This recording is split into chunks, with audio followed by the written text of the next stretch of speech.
কিছু লোক স্বর্ণ এবং রূপা পানিতে ভিজিয়ে বাসায় ছিটায়, এ উদ্দেশ্যে যেন তাদের ঘর পবিত্র থাকে। এই আকীদাটা কি সঠিক? সূরা ইয়াসিন পড়লে কি মনের আশা পূরণ হয়? এটা কি সহিহ? আমি কিছুদিন থেকে ইবাদতে আনন্দ পাচ্ছি না, অনেক চেষ্টা করছি, হচ্ছে না, কি করব? ছেলেদের হাঁটুর উপর প্যান্ট বা লুঙ্গি উঠে গেলে কি ওযু ভঙ্গ হবে?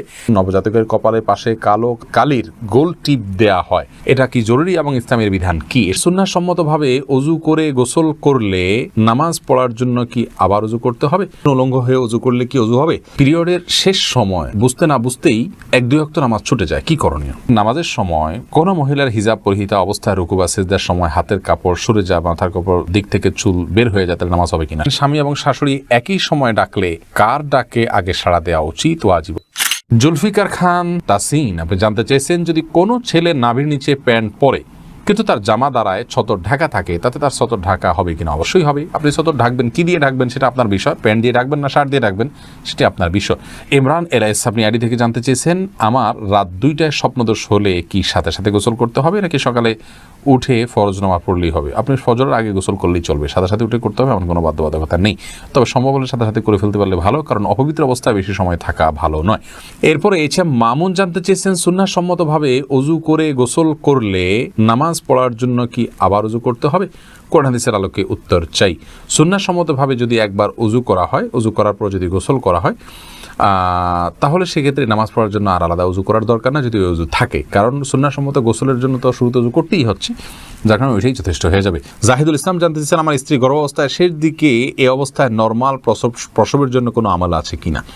নির্দিষ্ট কোনো দোয়া, নির্দিষ্ট কোনো আমল নেই। তবে আপনাকে আমরা পরামর্শ দিব যে এই অবস্থায় কিছু সাদকা করুন। সাদকা মানুষের সমস্যা দূর করে দেয়। বিশেষ করে দুরূদ পাঠ করবেন, আল্লাহ রাব্বুল আলামিনের কাছে বিশেষভাবে হাত তুলে বলবেন এবং দোয়া করবেন আল্লাহর কাছে যে আল্লাহ আমাদেরকে আপনি এই সমস্যা দূর করে দিন। সুলতান আহমেদ রিয়াদ জানতে চেয়েছেন, আমার মেজাজ সব সময় বিগড়ে থাকে, এটা থেকে পরিত্রাণের উপায় কি? ভাই সুলতান আহমেদ, আপনার মেজাজ বিগড়ে থাকে, এটা থেকে পরিত্রাণের উপায় হলো প্রথমত আল্লাহ তাআলার আশ্রয় চাইবেন। শয়তান মানুষের মেজাজ বিগড়ে দেয়, শয়তান থেকে আল্লাহর আশ্রয় চাইবেন। আউযু বিল্লাহি মিনাশ শাইতানির রাজিম এটা পড়বেন। যখন রাগ উঠবে এটা পড়বেন। দাঁড়ার অবস্থায় রাগ উঠলে বসে যাবেন, বসা অবস্থায় রাগ উঠলে শুয়ে যাবেন, সম্ভব হলে ওযু করে নেবেন। এগুলো মানুষের রাগকে প্রশমিত করতে সহায়তা করে।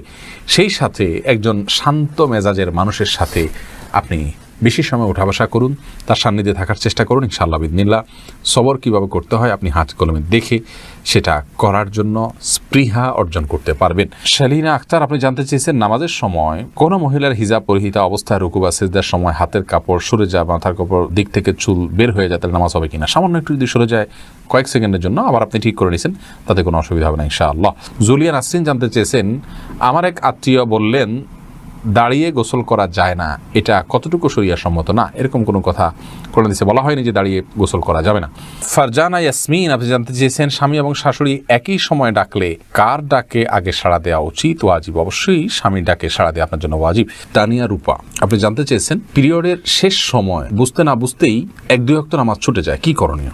বোন তানিয়া, এই সমস্যাটা অনেক মা বোনেরই হয় যে মাসিক শেষ হলো, আমার মাসিকের ব্লাড দেখা যাচ্ছে কিনা, এটা মাসিকের ব্লাড কিনা সেটা পরখ করতে করতে হেজিটেশনের মধ্যে থাকি আমরা, সেটা নিশ্চিত করতে করতে অনেক সময় লেগে যায়।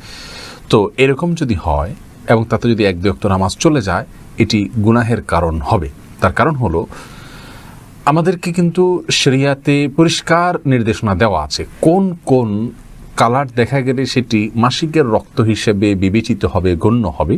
সে কালারগুলো যদি পরিষ্কার দেখা যায় তাহলে আমরা নামাজ পড়বো না, আর যদি দেখা না যায় তাহলে আমরা গোসল করে নামাজ পড়ে ফেলবো। এমনকি কোনো একটা ওয়াক্ত নামাজে যদি ব্লিডিং বন্ধ হয়ে যায়, অর্থাৎ যে কালারগুলো মাসিক হিসাবে গণ্য সেগুলোর কোনোটা দেখা না যায়, তাহলে সেক্ষেত্রে গোসল করে ওই ওয়াক্ত থেকে নামাজ আরম্ভ করতে হবে। অনেক মা বোনরা এখানে অবহেলা করি, সন্ধ্যার সময় দেখা গেল তিনি পবিত্র হলেন, তো পরের দিন দুপুর থেকে তিনি নামাজ শুরু করে দেন। এটি অত্যন্ত জঘন্য এবং গর্হিত একটি বিষয়।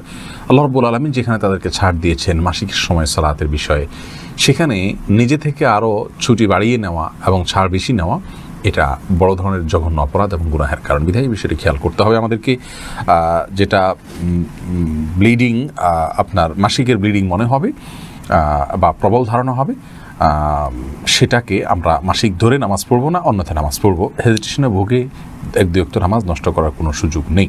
আর রাহাত হাসান, আপনি জানতেছেন উলঙ্গ হয়ে অজু করলে কি অজু হবে? উলঙ্গ হয়ে যদি কেউ অজু করেন, অজু হয়ে যাবে, কিন্তু এটা নির্লজ্জ কর্ম এবং অনুচিত, কারাহাত বা মাকরুহ থেকে খালি নয়। মিজানুর রহমান আশিক জানতে চেয়েছেন, নবজাতকের কপালের পাশে কালো কালির গোল টিপ দেয়া হয়, এটা কি জরুরি এবং ইসলামের বিধান কি? এ সম্পর্কে আমাদের একটা ভিডিও আছে, আপনি দেখে নেবেন মেহেরবানি করে।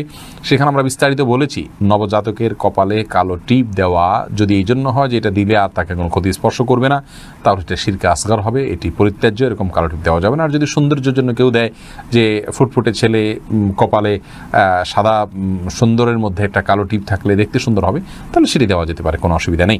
ওবায়দুর রহমান ফাহাদ জানতে চেয়েছেন, বয়সে বড় মেয়েকে বিয়ে করা যাবে কিনা? করা যাবে, কোনো অসুবিধা নেই। আমি কিছুদিন থেকে ইবাদতে আনন্দ পাচ্ছি না, অনেক চেষ্টা করছি, হচ্ছে না, কি করব? আল্লাহ রাব্বুল আলামিন আপনার জন্য বিষয়টিকে সহজ করেন বোন। আমরা অনেকেই কিন্তু এ রোগে রুগ্ন, অর্থাৎ আমরা ইবাদতে কোনো স্বাদ পাই না। ইবাদতের স্বাদ কিন্তু কঠিন একটি বিষয়। আল্লাহ রাব্বুল আলামিন এই স্বাদ যাকে দিয়েছেন, তিনি কিন্তু আর পৃথিবীর অন্য কোনো কিছুর স্বাদ দ্বারা তিনি আসক্ত হন না। এই জন্য ইবাদতের স্বাদের জন্য আল্লাহ রাব্বুল আলামিনের কাছে দোয়া করা উচিত। প্রত্যেক ওয়াক্ত নামাজের পরে একটি দোয়া রাসূল কারীম সাল্লাল্লাহু আলাইহি ওয়াসাল্লাম পড়তেন, আল্লাহুম্মা আইন্নি আলা যিকরিকা ওয়া শুকরিকা ওয়া হুসনি ইবাদাতিক, যার অর্থ হলো, হে আল্লাহ, আপনি আমাকে আপনার জিকির, আপনার শুকরিয়া এবং আপনাকে সুন্দরভাবে ইবাদতের সুযোগ করে দিন। আল্লাহর কাছে সেই সুযোগ চাইতে হয়, সুন্দরভাবে ইবাদতের সুযোগ। এই জন্য দোয়াটি প্রত্যেক নামাজের পরে একবার করে নারী পুরুষ সকলেই পড়বেন, আল্লাহুম্মা আইন্নি আলা যিকরিকা ওয়া শুকরিকা ওয়া হুসনি ইবাদাতিক। আল্লাহ আমাদেরকে তৌফিক দান করুন। এর পাশাপাশি ইবাদতের স্বাদ নষ্ট হওয়ার একটা বড় কারণ হলো হারাম ভক্ষণ। হারাম ভক্ষণ করলে বা উপার্জনে ভেজাল থাকলে মানুষ ইবাদতের স্বাদ পায় না। এই জন্য সেই জায়গাটাতে সংশোধনী আনতে হবে। আর তৃতীয়ত হলো, মানুষ যখন গুনাহে লিপ্ত হয়, বিশেষ করে চোখের জেনা, চোখ দিয়ে পুরুষরা যদি পরনারীর দিকে দৃষ্টিপাত করেন, পরনারী যদি পুরুষের দিকে দৃষ্টিপাত করেন, তাহলে সেক্ষেত্রে কিন্তু আপনার এই সমস্যাগুলো তৈরি হয়। এই জন্য এই সমস্ত ক্ষেত্রেও আমাদের সংশোধনে আনতে হবে। আল্লাহ রাব্বুল আলামিন আমাদেরকে তৌফিক দান করুন। নাসির সুলতানা জানতেছেন, ছেলেদের হাঁটুর উপর প্যান্ট বা লুঙ্গি উঠে গেলে কি অজু ভঙ্গ হবে? হাঁটুর উপরে প্যান্ট বা লুঙ্গি উঠে গেলে, যদি একাকী থাকে অথবা লোকজন থাকে, যে অবস্থায় হোক না কোনো, কাপড় উঠে গেলে অজু কখনো ভঙ্গ হবে না।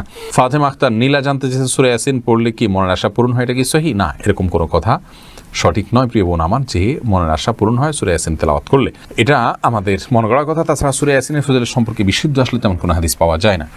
এমনি ইয়াসিন হাবিব জানতে চেয়েছেন, কিছু লোক স্বর্ণ এবং রূপা পানিতে ভিজিয়ে বাসায় ছিটায়, এ উদ্দেশ্যে যেন তাদের ঘর পবিত্র থাকে, এই আকীদাটা কি সঠিক? উত্তর হলো, মোটেও সঠিক নয়। এটি ভুল এবং ভ্রান্ত একটি বিশ্বাস। অর্থাৎ স্বর্ণ এবং রূপা পানিতে ভিজিয়ে বাসায় ছেটালে আপনার সেখানে পবিত্র হবে, এটা শিরকি আকীদা। কারণ বাসাকে পবিত্র রাখার জন্য, অনিষ্ট থেকে মুক্ত করার জন্য স্বর্ণ এবং রূপার পানির কোনো পাওয়ার নেই। অতএব এই পদ্ধতির আশ্রয় নেওয়া, এটা ঈমানের সঙ্গে সাংঘর্ষিক একটি কাজ।